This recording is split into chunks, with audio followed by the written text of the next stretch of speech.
ಅಯೋಧ್ಯೆಯಲ್ಲಿ ಶ್ರೀರಾಮ ಮಂದಿರದ ಭೂಮಿ ಪೂಜೆಯ ಸಮಾರಂಭ ಇಡೀ ಪ್ರಪಂಚದ ಸುದ್ದಿ. ನನಗೂ ಕೂಡ ಬಹಳ ಉತ್ಸಾಹ ಉಲ್ಲಾಸ ನಿಮ್ಮ ಹತ್ರ ಹಂಚ್ಕೊಳ್ಳೋದಕ್ಕೆ. ಹೀಗೆ ಚಿಂತನೆ ಮಾಡಿದಾಗ ಶ್ರೀರಾಮ ಪಿತೃವಾಕ್ಯ ಪರಿಪಾಲನೆಗೆ ಅಂತ ಕಾಡಿಗೆ ಹೋಗ್ತಾನೆ.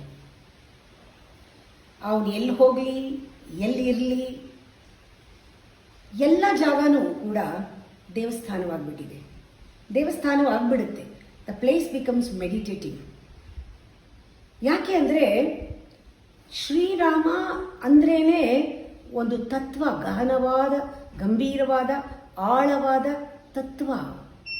ನಾವು ನೋಡಬೇಕಾಗಿರೋದು ಆ ಒಂದು ಗಹನವಾದ ಕ್ಯಾರೆಕ್ಟರ್, ಸ್ವಭಾವ, ದೈವತ್ವ, ಆಳವಾದ ದೈವತ್ವ ಮತ್ತು ಆ ಶೀಲ, ಆ ಒಂದು ಘನತೆ, ಮರ್ಯಾದಾ ಪುರುಷ ಅಂತ ಅದಕ್ಕೆ ಹೇಳಲ್ವೇ.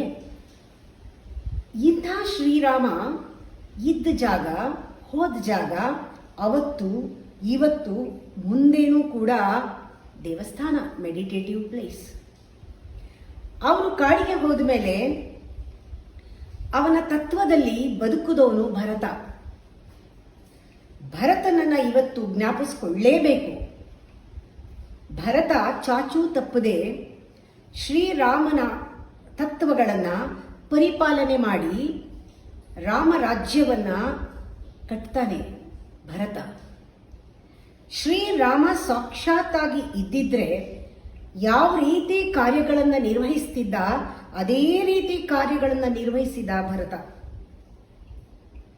ಪ್ರತಿಯೊಂದು ಕರ್ಮದಲ್ಲೂ ಕೂಡ ಸತ್ಯ, ಧರ್ಮ, ಶ್ರೀರಾಮನ ತತ್ವಗಳು ಅದರ ಪ್ರತೀಕವಾಗಿತ್ತು. ಭರತನ ಪ್ರತಿಯೊಂದು ಹೆಜ್ಜೆಯಲ್ಲೂ, ಪ್ರತಿಯೊಂದು ಕೆಲಸದಲ್ಲೂ ರಾಮನ ಹೆಸರು ಹೇಳಿಕೊಂಡು ರಾಮನಿಗಾಗಿ ಸೇವಕನಾಗಿ ಕೆಲಸ ಮಾಡ್ತಾನೆ ಭರತ. ಅದನ್ನು ಮರಿಬಾರ್ದು ನಾವು. ಭರತ ರಾಮನ ಪಾದುಕೆಯನ್ನ ಯಂತ್ರವಾಗಿ ನಿರ್ಮಿಸ್ಕೊಳ್ತಾನೆ. ರಾಮನ ತತ್ವವನ್ನ ತಂತ್ರವಾಗಿ ಬಳಸ್ಕೋತಾನೆ. ರಾಮನ ನಾಮವನ್ನ ತನ್ನ ಉಸಿರಿನ ಮಂತ್ರವಾಗಿ ಜಪಿಸ್ತಾ ಸೇವಕನಾಗಿ ರಾಜ್ಯಭಾರವನ್ನ ಮಾಡ್ತಾನೆ. ರಾಮನ ಇರುವಿಕೆ ಜನಗಳಿಗೆಲ್ಲರೂ ಕೂಡ ರಾಮನ ಇರುವಿಕೆಯ ಅನುಭವವನ್ನ ಅವನು ಪ್ರಿನ್ಸಿಪಲ್ನ ಫಾಲೋ ಮಾಡೋದರ ಮೂಲಕ ಕೊಟ್ಟಿದ್ದಾನೆ. ಯಾರಿಗೂ ರಾಮ ಇಲ್ಲ ಅನ್ನಿಸ್ಲಿಲ್ಲ. ರಾಮನ ಅನುಭವ ಆಗ್ತಾ ಇತ್ತು. ಭರತನಲ್ಲಿ ರಾಮನನ್ನ ನೋಡ್ತಾ ಇದ್ರು. ಭರತ ಪ್ರೇಮಮಯಿ. ಭರತ ನಿರಹಂಕಾರಿ, ಸ್ವಾರ್ಥ ಇಲ್ಲ. ಸಿಂಹಾಸನವಾಗಲಿ, ರಾಜ್ಯಭಾರವಾಗಲಿ,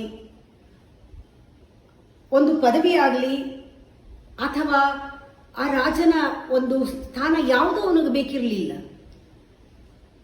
ಎಲ್ಲವನ್ನೂ ಕೂಡ ಅವನು ಪಕ್ಕಕ್ಕಿಟ್ಟು, ಎಲ್ಲವನ್ನು ಅಂಟ್ಕೊಳ್ಳದೆ, ಯಾವುದಕ್ಕೂ ವ್ಯಾಮೋಹವಿಲ್ಲದೆ ಅವನು ರಾಜ್ಯಭಾರವನ್ನು ಮಾಡ್ತಾನೆ. ನನಗೆ ಜ್ಞಾಪಕ ಬರುತ್ತೆ, ಈ ರೀತಿ ರಾಜ್ಯಭಾರ ಮಾಡಿ ರಾಮರಾಜ್ಯವನ್ನ ಕಟ್ಟಿದ್ದು, ರಾಮನ ಹೆಸರಿನಲ್ಲಿ ರಾಜ್ಯ ಕಟ್ಟಿದ್ದು ಭರತ.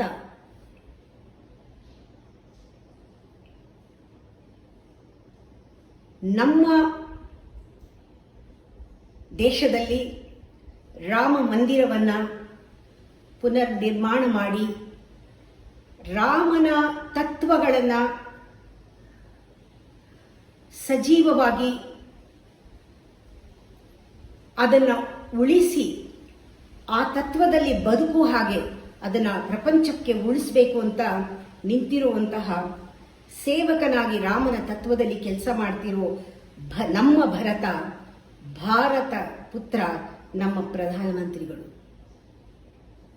ನನಗೆ ಬಹಳ ಹೆಮ್ಮೆ ಆಗತ್ತೆ. ಇವತ್ತು ಬೆಳಗ್ಗೆಯಿಂದ ನಾನು ಬಹಳ ಕನೆಕ್ಟ್ ಮಾಡ್ತಾ ಇದ್ದೀನಿ. ನನಗನ್ಸುತ್ತೆ ಆ ಜವಾಬ್ದಾರಿ, ಕಮಿಟ್ಮೆಂಟ್ ಇದೇ ಅವರ ಶಕ್ತಿ. ಸಮಯ ಸ್ಫೂರ್ತಿ ಅವರ ಹೃದಯದಿಂದ ಉಗಮವಾಗಿ ನಿರಂತರವಾಗಿ ಹರಿತಾ ಇರುವ ಸೃಜನಶೀಲತೆ, ದಟ್ ಕ್ರಿಯೇಟಿವಿಟಿ. ಪ್ರತಿಯೊಂದು ಸಂದರ್ಭವನ್ನು ಕೂಡ ವಾಸ್ತವಿಕವಾಗಿ, ಕುಲ್ಲಂಕುಷವಾಗಿ, ಸೂಕ್ಷ್ಮ ದೃಷ್ಟಿಯಲ್ಲಿ ಅವಲೋಕಿಸಿ ನೋಡಿ ಯಾವ ಸಮಯಕ್ಕೆ ಯಾವ ಕೆಲಸನ ಯಾವ ರೀತಿ ಮಾಡಬೇಕು ಅಂತ ಸೂಕ್ಷ್ಮವಾಗಿ ನಿರ್ಧರಿಸಿ ಕಾರ್ಯ ಮಾಡುವಾಗ ನಿಜವಾಗ್ಲೂ ನೋಡಿದ್ರೆ ಇದು ಅದಕ್ಕೆ ಭರತ ಯಾವ ರೀತಿ ರಾಮನ ಸೇವೆಯನ್ನ, ರಾಮನ ಹೆಸರಿನಲ್ಲಿ ರಾಜ್ಯಭಾರ ಮಾಡಿದ್ನೋ ಅದೇ ರೀತಿ ರಾಮನ ಎಲ್ಲ ಪ್ರಿನ್ಸಿಪಲ್ ಕೂಡ ತತ್ವಗಳನ್ನ ಜೀವನದಲ್ಲಿ ಅಳವಡಿಸಿಕೊಂಡು ಭರತನಂತೆ ರಾಜ್ಯಭಾರವನ್ನ ಮಾಡ್ತಾ ಇರೋ ಈ ಪ್ರಧಾನಮಂತ್ರಿ ನಿಜವಾಗ್ಲೂ ಕೂಡ ನಮ್ಮ ಭರತನ ಒಂದು ಅಪರಾವತಾರ ಅಂತ ಹೇಳಬೇಕು. ನೋಡಿ, ಈಗ ಪ್ರಪಂಚ ಯಾವ ಸ್ಥಿತಿನಲ್ಲಿದೆ, ಯಾವುದೇ ಸ್ಥಿತಿನಲ್ಲಿ ಇದ್ರೂ ಆ ಸಮಯಕ್ಕೆ ಬೇಕಾಗಿರೋ ಸ್ಫೂರ್ತಿಯನ್ನ ಕೊಟ್ಟು, ಅಂದ್ರೆ ಈಗ ನಮಗೆಲ್ಲರಿಗೂ ಬೇಕಾಗಿದ್ದು ಒಂದು ರೀತಿಯ ಒಳಗಡೆಯಿಂದ ಆ ಶಕ್ತಿ, ಅಂತರ್ಶಕ್ತಿ. ಈಗ ಒಂದು ಭರವಸೆಯ ಆಶಾ ಕಿರಣವನ್ನ ನಮಗೆಲ್ಲರಿಗೂ ಕೂಡ ದರ್ಶನ ಮಾಡಿಸ್ತಾ, ಎಲ್ಲರಿಗೂ ಕೂಡ ಒಂದು ಜೀವ ಕಳೆಯನ್ನ ಕೊಟ್ಟು, ಎಲ್ಲರ ಮನಸ್ಸಿನಲ್ಲಿ ಒಂದು ಉಲ್ಲಾಸದ ಭವಿಷ್ಯವನ್ನ ರೂಪಿಸೋದಕ್ಕೆ, ಮತ್ತೆ ಪ್ರತಿಯೊಬ್ಬರಲ್ಲೂ ಕೂಡ ಒಂದು ಆ ಪ್ರಫುಲ್ಲತೆ ಅಂತ ಹೇಳ್ತೀವಿ, ಆ ಫ್ರೆಶ್ನೆಸ್, ಪ್ರಫುಲ್ಲತೆಯನ್ನ ತಂದು ಹೊಸದಾಗಿ ಜೀವನದಲ್ಲಿ ಸಮಾರಂಭಗಳನ್ನ ಮಾಡುವ ಒಂದು ಚೈತನ್ಯ, ಇದಕ್ಕೆ ನಾಂದಿಯಾಗಿ ಇವತ್ತು ನಿಂತು ಭೂಮಿ ಪೂಜೆ ನಡೀತಾ ಇರೋದು ಏನೋ ಒಂದು ಸ್ವರ್ಗೀಯ ಅನುಭವವನ್ನು ಕೊಡ್ತಾ ಇದೆ. ನಾವೆಲ್ಲರೂ ಕೂಡ ನಾನು ಬೆಳಗ್ಗೆ ಹೇಳ್ತಾ ಇದ್ದೆ, ಇದು ಕೂಡ ಒಂದು ದ್ವಾರಕೆ ತರ ಇನ್ನೊಂದು ಯಾತ್ರಾ ಸ್ಥಳವಾಗಿ ಬರೀ ದೇವಸ್ಥಾನಕ್ಕೆ ಹೋಗಿ ರಾಮನ ಪ್ರತಿಮೆಯನ್ನು ನೋಡಿಕೊಂಡು ಕೈ ಮುಕ್ಕೊಂಡು ಬರೋ ಹಾಗಾಗಬಾರ್ದು. ಇವತ್ತು ಯಾವ ಸಂದರ್ಭದಲ್ಲಿ ಈ ಒಂದು ಭೂಮಿ ಪೂಜೆಯಾಗಿ ಒಂದು ಸಂಕಲ್ಪ ನಮ್ಮ ಭರತ ತೆಗೆದುಕೊಂಡಿದ್ದಾರೋ ಅದಕ್ಕೆ ತಕ್ಕಂತೆ ನಾವೆಲ್ಲರೂ ಕೂಡ ಯಾವ್ಯಾವ ಕಾರ್ಯಗಳನ್ನ ಮಾಡ್ತಾ ಇದ್ದೀವೋ ಆ ಕಾರ್ಯಗಳನ್ನ, ಅದರ ಅಧಿಕಾರ ಬರೀ ಸರ್ಕಾರದ ಅಧಿಕಾರ ಮಾತ್ರ ಅಲ್ಲ, ಯಾರ್ಯಾರು ಯಾವ್ಯಾವ ಕಾರ್ಯವನ್ನ ಮಾಡ್ತಿದ್ದೀವೋ ಆ ಅಧಿಕಾರನ ನಿಜವಾಗ್ಲೂ ಕೂಡ ಸೇವಕನಂತೆ ನಾವು ಭರತ ಯಾವ ರೀತಿ ರಾಮನ ಪ್ರಿನ್ಸಿಪಲ್ಸ್ ನ ಫಾಲೋ ಮಾಡ್ದ ಆ ರೀತಿ ನಾವೆಲ್ಲರೂ ಕೂಡ ಆ ರಾಮನ ಒಂದು ತತ್ವವನ್ನ ನಾವು ಫಾಲೋ ಮಾಡಿ ನಾವು ನಮ್ಮ ಅಧಿಕಾರವನ್ನ ಅದಕ್ಕೆ ಅಂಟ್ಕೊಳ್ದೆ ನಾವೇನಾದ್ರೂ ನಿಭಾಯಿಸ್ಬಿಟ್ರೆ ಜೀವನನ, ಇದಕ್ಕಿಂತ ನಾವು ರಾಮರಾಜ್ಯವನ್ನ ಬೇರೆ ರೀತಿ ಯಾವ ಕಲ್ಪನೆನೂ ಇಲ್ಲ ಮಾಡಕ್ಕೆ. ಇದೊಂದೇ ದಾರಿ ಅಂತ ನನ್ಗನ್ಸ್ತಾ ಇದೆ. ನಾವೆಲ್ಲರೂ ಕೂಡ ಇವತ್ತು ಸಂಕಲ್ಪ ತೆಗೆದುಕೊಳ್ಳೋಣ. ನನಗೆ ಯೂಶಲಿ ಬಿಜೆಪಿ ಅಂದ್ರೆ ಭಾರತದ ಜಯ, ಜನ